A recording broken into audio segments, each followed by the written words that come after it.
नमस्कार मंडळी, आपलं स्वागत आहे रिमा एक्सप्रेसच्या नवीन ब्लॉगमध्ये। आजच्या ब्लॉगमध्ये आम्ही तुम्हाला घेऊन जाणार आहोत महाकाल नगरीत श्री महाकालेश्वराच्या दर्शनाला। चला तर मग सुरुवात करूया महाकाल मंदिराच्या प्रवासाला। खरं तर आम्ही असं ठरवलं होतं की पाटे दर्शनाला जाऊया, पण पुन्हा एकदा कोणालाच जाग आली नाही। पण आम्ही उठल्यानंतर जिथे आम्ही स्टे केला होता त्या रूमचा छोटासा व्हिडिओ खास तुमच्यासाठी घेऊन आलेलो आहोत। रूम खरंच खूप छान होती। तुम्हाला कशी वाटली हे कमेंट करून नक्की कळवा।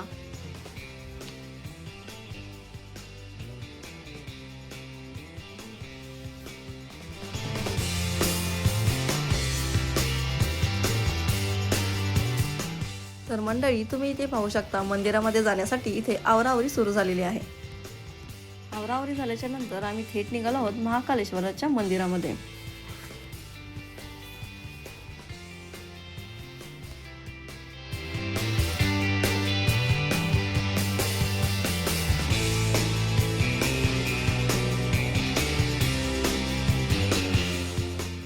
सगळी आवरावरी झाल्याच्या नंतर आम्ही मंदिराच्या आवारामध्ये येऊन पोहोचलो। मंदिराच्या आवारात पोहोचल्यानंतर एक मजेशीर गोष्ट घडली। नक्की मंदिर कोणत्या दिशेला आहे हे आम्हाला माहीत नव्हतं आणि आम्ही विचार न करता चुकीच्या दिशेने चालू लागलो। पण मंदिरात एवढी सुंदर सजावट होती की बघून आम्ही 1 ते 1.5 किलोमीटर दूर चुकीच्या दिशेने चालत आलो आहोत हे आमच्या लक्षातच आले नाही। कारण चुकीच्या रस्त्यामुळे आम्हाला महाकाल मंदिराचं अतिशय सुंदर दृश्य पाहायला मिळालं। महाकाल मंदिराचा परिसर अतिशय सुंदर होता। मंडळी, तुमच्यासाठी आम्ही महाकालच्या या परिसराची सुंदर अशी झलक घेऊन आलेलो आहोत, नक्की पहा।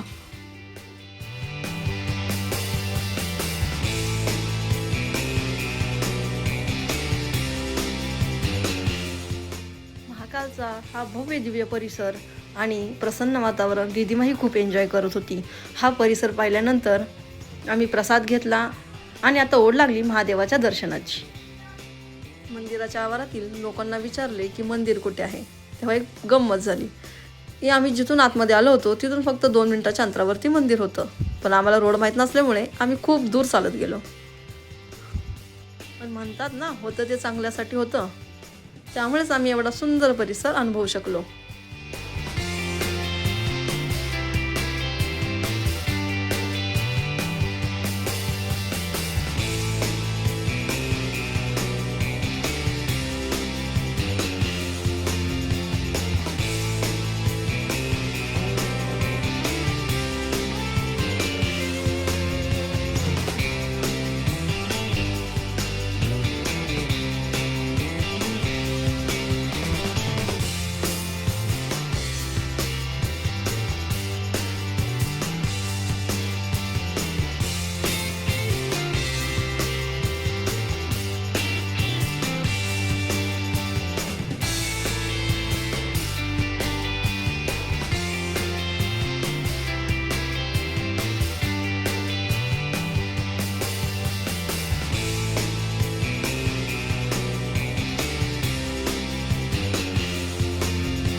भल्या मोठ्या रांगेमध्ये उभं राहून आम्ही श्री महाकालचं दर्शन घेतलं.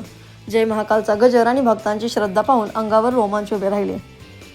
फायनली महाकालेश्वराचं दर्शन झालं आणि हा प्रवास सार्थकी झाल्याची जाणीव आम्हा सर्वांना झाली.